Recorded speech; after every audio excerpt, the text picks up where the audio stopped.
प्यारे बच्चों, कैसे हैं आप लोग? आशा है अच्छे होंगे। आज हम लोग ग्रुप 15 के एलिमेंट्स के रासायनिक गुण का नेक्स्ट टॉपिक देखेंगे, nature of oxides. Nature of oxides, oxide की प्रकृति। ठीक है, तो देखिए इस ग्रुप के जो एलिमेंट्स हैं नाइट्रोजन, फास्फोरस, आर्सेनिक, एंटीमनी और बिस्मथ, ये जनरली दो प्रकार के ऑक्साइड का निर्माण करते हैं, ट्राई ऑक्साइड और पेंटा ऑक्साइड। तो फर्स्ट पॉइंट हम लिखते हैं कि इस वर्ग के तत्व प्रायः दो प्रकार के ऑक्साइड का निर्माण करते हैं, E2O3 एंड E2O5। E2O3 को हम लोग कह सकते हैं ट्राई ऑक्साइड और E2O5 को हम लोग कह सकते हैं पेंटॉक्साइड। यानी इसमें 3 ऑक्सीजन है तो ट्राई ऑक्साइड हो गया और इसमें 5 ऑक्सीजन है तो पेंटॉक्साइड हो गया। ठीक है, अब देखिए नाइट्रोजन जो है, नाइट्रोजन +1 से लेकर +5 तक सभी ऑक्सीडेशन स्टेट में ऑक्साइडों का निर्माण करता है। तो लिख सकते हैं कि नाइट्रोजन +1 से +5 तक ऑक्सीकरण संख्या में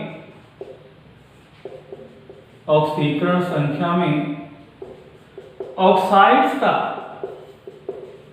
निर्माण कर सकता है।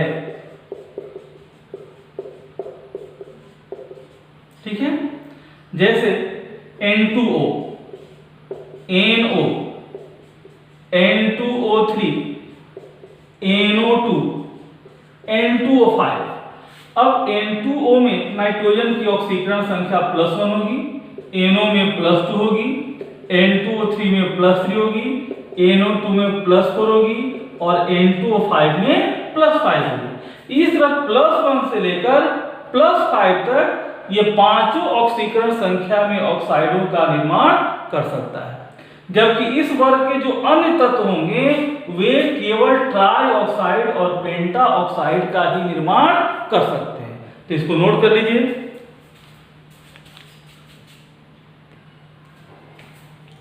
अब हम लोग देखते हैं नाइट्रोजन के ऑक्साइड्स के बारे में। हालांकि सीबीएसई से ये टॉपिक काट दिया गया है, लेकिन फिर भी हम लोग देख लेते हैं, कंपटीशन वगैरह में कभी कभार पूछ देता है। नाइट्रोजन का ऑक्साइड N2O, जिसमें नाइट्रोजन का ऑक्सीडेशन नंबर +1 होगा, इसका नाम है नाइट्रस ऑक्साइड। लाफिंग गैस के नाम से भी जाना जाता है इसको, हंसाने वाला गैस। यह रंगहीन होता है, कलरलेस होता है, used as anaesthetic agent by dentist. जो दांत के डॉक्टर होते हैं वे दांत का छोटा छोटा ऑपरेशन करने के लिए बेहोश करते हैं इसके द्वारा। एनेस्थेटिक एजेंट मतलब बेहोश करने के लिए, तो दांत के डॉक्टर इसका बेहोश करने में इसका यूज करते हैं। इसका ये स्ट्रक्चर हो गया। NO, यहाँ नाइट्रोजन का ऑक्सीकरण संख्या +2 होगा, नाम है इसका नाइट्रिक ऑक्साइड। यह रंगहीन होता है और उदासीन होता है। उदासीन मतलब ना अम्लीय होगा ना क्षारीय, यह भी उदासीन होता है, यह भी उदासीन होता है, यह भी ना अम्लीय होता है ना क्षारीय। पारामैग्नेटिक होता है गैसीय अवस्था में। पारामैग्नेटिक का मतलब होता है वैसे पदार्थ जो चुंबकीय क्षेत्र में दुर्बल रूप से आकर्षित होते हैं वे पारामैग्नेटिक, और जो चुंबकीय क्षेत्र में दुर्बल रूप से विकर्षित होते हैं वे डायमैग्नेटिक होते हैं। कैसे पहचानेंगे कि कोई पदार्थ पारामैग्नेटिक है? तो इसके संयोजी इलेक्ट्रॉन को गिनेंगे। यदि कुल संयोजी इलेक्ट्रॉन की संख्या ऑड नंबर हो, विषम संख्या हो, तो पारामैग्नेटिक होगा, और कुल संयोजी इलेक्ट्रॉन यदि सम संख्या हो तो वह डायमैग्नेटिक होगा। अब चलिए संयोजी इलेक्ट्रॉन गिनिए। तो नाइट्रोजन में संयोजी इलेक्ट्रॉन 5 होता है, ऑक्सीजन में 6 होता है, 5 6 11। अब 11 सम संख्या है कि विषम संख्या, ऑड नंबर है कि इवन नंबर? तो 11 जो है ऑड नंबर है। विषम संख्या है। तो ऑड नंबर यदि आ गया, यदि संयोजी इलेक्ट्रॉनों की संख्या जोड़ने पर ऑड नंबर आ जाए, विषम संख्या है, तो पैरामैग्नेटिक होगा। और यदि संयोजी इलेक्ट्रॉन की संख्या जोड़ने पर ऑड नंबर नहीं आए, इवन नंबर आए, सम संख्या है, तो वह डायमैग्नेटिक होगा। जैसे देखिए यही जब डायमर के रूप में पाया जाता है, जब इसके दो अणु एक साथ जुड़ जाते हैं तो बन जाता है N2O4, N2 हो जाएगा और O यहां पर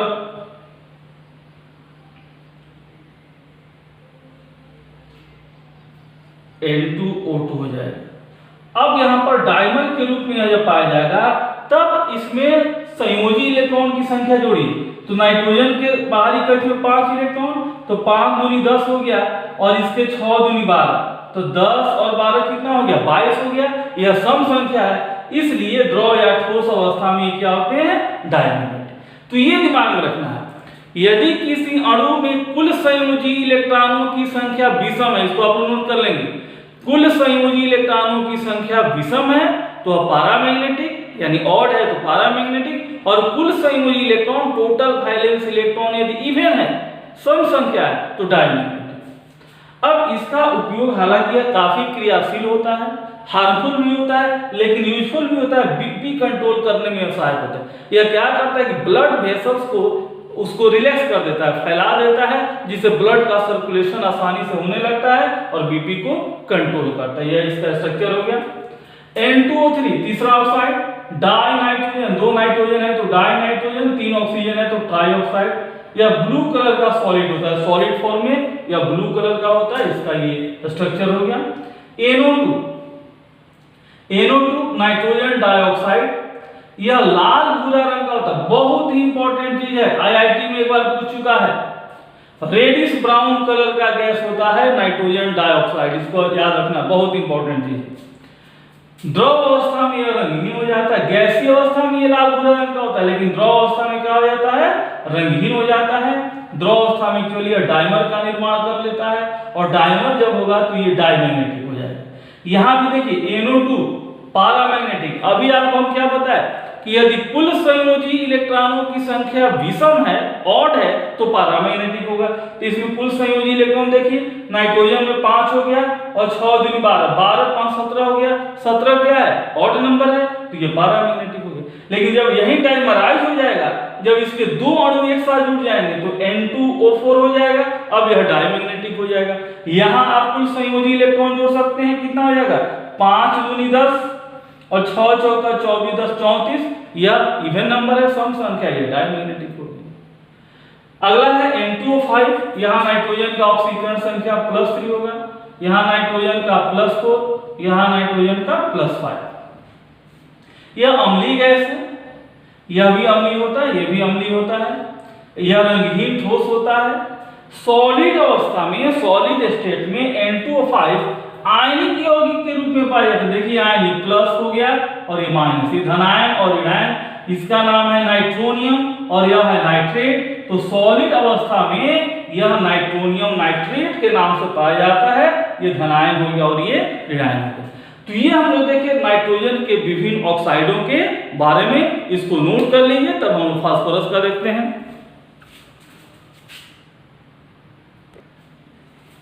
तो ये हम लोग देखिए नाइट्रोजन के विभिन्न ऑक्साइड। अब यदि नाइट्रोजन के विभिन्न ऑक्साइडों के अम्लीय गुण की बात करें तो N2O, NO, N2O3, NO2, N2O5, ये दोनों जो होते हैं उदासीन होते हैं, न अम्लीय होते हैं न क्षारीय, ये अम्लीय होते हैं। और ऊपर से नीचे की ओर आएंगे तो अम्लीय गुण बढ़ता जाएगा, अम्लीय गुण बढ़ता जाएगा, ठीक है ना। यानी कहने का मतलब कि यदि नाइट्रोजन की ऑक्सीकरण संख्या बढ़ रही है तो ऑक्साइड का अम्लीय गुण बढ़ेगा। ये याद रखना है, ये केवल नाइट्रोजन के ही केस में नहीं, किसी भी तत्व के विभिन्न ऑक्साइडों में अम्लीय गुण यदि देखना है तो विभिन्न ऑक्साइडों में तत्व की ऑक्सीकरण संख्या बढ़ेगी तो उसका अम्लीय गुण बढ़ेगा। इसको हम नोट कर लेते हैं। किसी तत्व के विभिन्न ऑक्साइड्स में तत्व की ऑक्सीकरण संख्या बढ़ने पर ऑक्साइड का अम्लीय गुण बढ़ता जाता है। जैसे यदि हम कहें कि N2O3 और N2O5 में कौन अधिक अम्लीय होगा, ठीक है, तो N का ऑक्सीकरण संख्या यहाँ +3 होगा, यहाँ N का +5 होगा। यहाँ एक ही तत्व का दोनों ऑक्साइड है, यहाँ लिखा है किसी तत्व के विभिन्न ऑक्साइड्स में एक ही तत्व के दोनों ऑक्साइड हैं। यहाँ नाइट्रोजन की ऑक्सीकरण संख्या +3 है, यहाँ +5 है, तो N2O5 जो है अधिक अम्लीय होगा। उसी तरह यदि कहा जाए कि P2O3 और P2O5 में कौन अधिक अम्लीय होगा, तो यहाँ फास्फोरस की ऑक्सीकरण संख्या +3, यहाँ फास्फोरस का ऑक्सीकरण संख्या +5, तो +5 वाला यानी P2O5 P2O3 की अपेक्षा अधिक अम्लीय होगा। तो किसी भी तत्व के यदि विभिन्न ऑक्साइड हैं तो तत्व की ऑक्सीकरण संख्या बढ़ेगा तो ऑक्साइड का अम्लीय गुण क्या होगा, बढ़ेगा। चलिए इसको नोट कर लीजिए।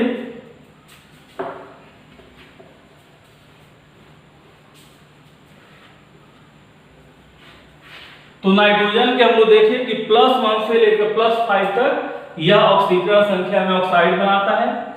Phosphorus, arsenic, antimony and bismuth +3 तथा +5 ऑक्सीकरण संख्या में ऑक्साइड का निर्माण करते हैं। ऑक्साइड का निर्माण करते हैं, ठीक है।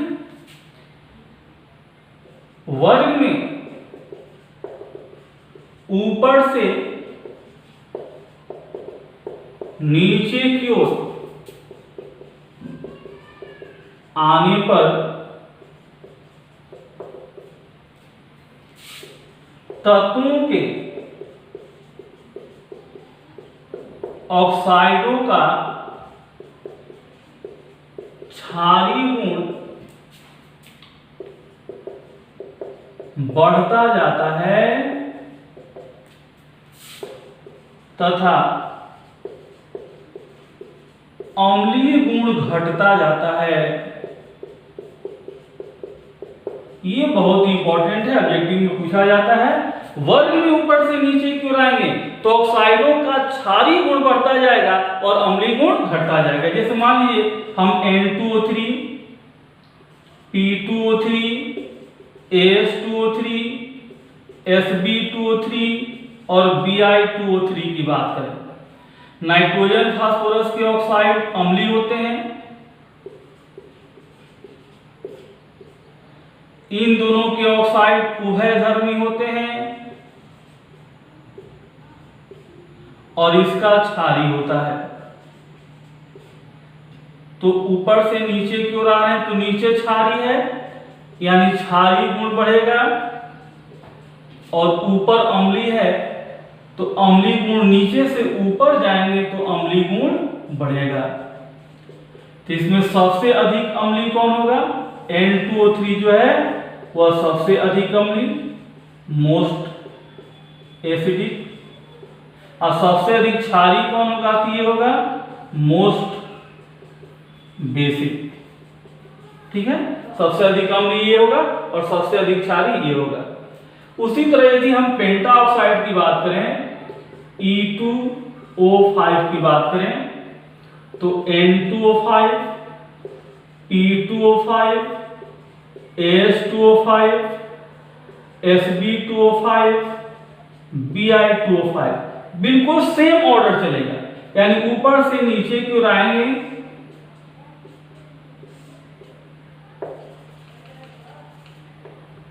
ऊपर से नीचे की ओर आएंगे तो क्षारीय गुण बढ़ेगा और अम्लीय गुण घटेगा। तो ये ध्यान रखना है बाबू कि वर्ग में ऊपर से नीचे की ओर आएंगे तो तत्वों के ऑक्साइडों का क्षारीय गुण बढ़ता जाएगा और अम्लीय गुण घटता जाएगा, चाहे वह ट्राई ऑक्साइड हो या पेंटा ऑक्साइड हो। तो चलिए इसको मिटा दें।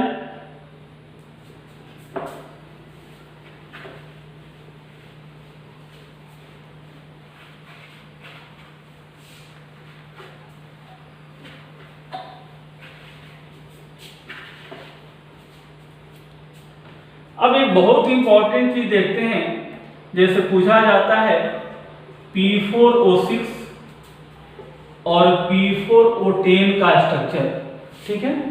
तो देखिए ध्यान से समझिए इसको।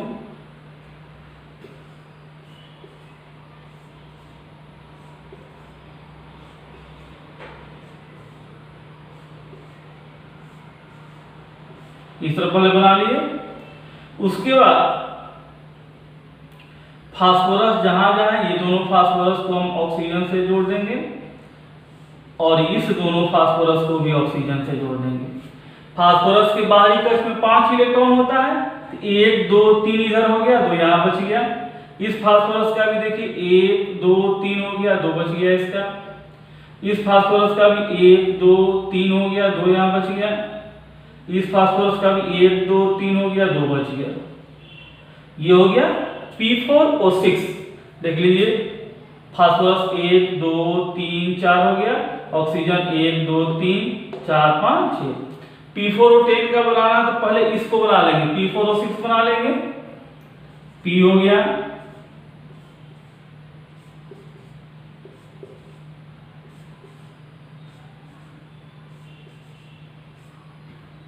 इन दोनों फास्फोरस को ऑक्सीजन से जोड़ना है, जोड़ दिए। इन दोनों फास्फोरस को ऑक्सीजन से जोड़ना है, जोड़ दिए। अब देखिए कितना ऑक्सीजन है इसमें, 1 2 3 4 5 6, 4 ऑक्सीजन और जोड़ना है। तो यहां पर जो फास्फोरस के पास लोन पेयर इलेक्ट्रॉन है वह ऑक्सीजन को दे सकता है। ऑक्सीजन के बाहरी कक्ष में 6 इलेक्ट्रॉन होता है और इसका अष्टक पूरा है, देखिए 2 2 4 2 6 2 8 अष्टक पूरा है, तो ये 2 इलेक्ट्रॉन दे सकता है। कोऑर्डिनेट बॉन्ड बना लेगा ऑक्सीजन के साथ। यहाँ एक ऑक्सीजन से कोऑर्डिनेट बॉन्ड, यहाँ एक ऑक्सीजन से, यहाँ एक ऑक्सीजन से, यहाँ एक ऑक्सीजन से कोऑर्डिनेट बॉन्ड। इसमें पूछा क्या जाता है, तो नंबर ऑफ POP बॉन्ड यदि पूछा जाए कि नंबर ऑफ POP बॉन्ड कितना है, इसमें कितना होगा, POP 1 हो गया, 2 हो गया, 3 हो गया, 4 हो गया और ये 5 हो गया। इसमें भी उतना ही है, POP 1 हो गया, POP 2 हो गया, POP 3 हो गया, POP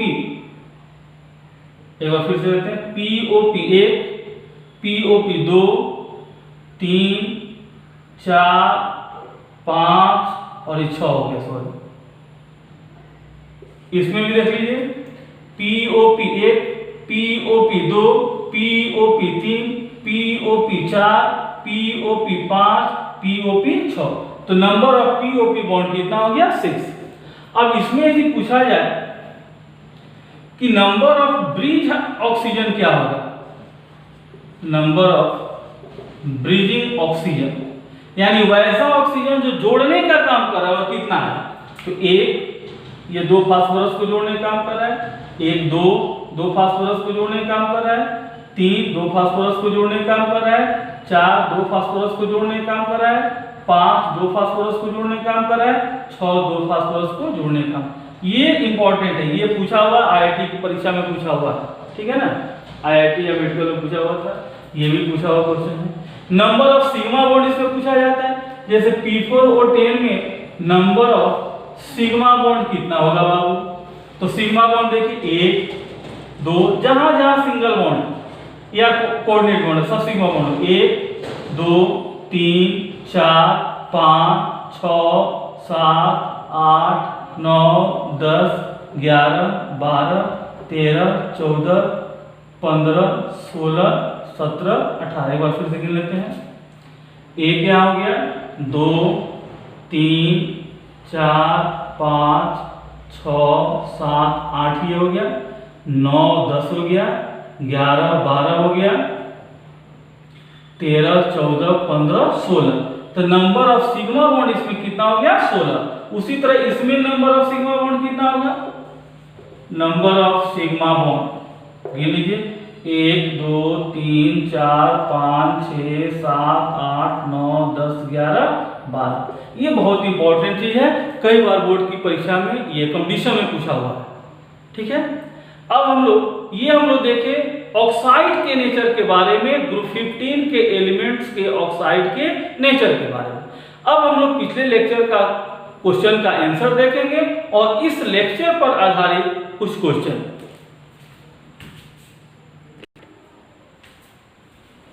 तो ये पिछले लेक्चर का आंसर है जो क्वेश्चन पूछे गए थे, और आज के लेक्चर पर आधारित ये कुछ क्वेश्चन है। ये सभी क्वेश्चन मेडिकल और इंजीनियरिंग की परीक्षाओं में पूछे हुए क्वेश्चन हैं। आपको सबका कंसेप्ट दे दिया गया है, बता दिया गया है। इसको नोट्स बनाएंगे, जो भी टॉपिक पढ़ाया जा रहा है उसको नोट्स बनाएं, रिवाइज करें और क्वेश्चन डेली बना करके कमेंट बॉक्स में डालें। आशा है आपको लेक्चर बहुत अच्छी तरह से समझ में आ गया होगा। यदि अभी तक चैनल को सब्सक्राइब नहीं किए हो तो चैनल को सब्सक्राइब करें और अपने दोस्तों को जरूर शेयर करें। Thank you.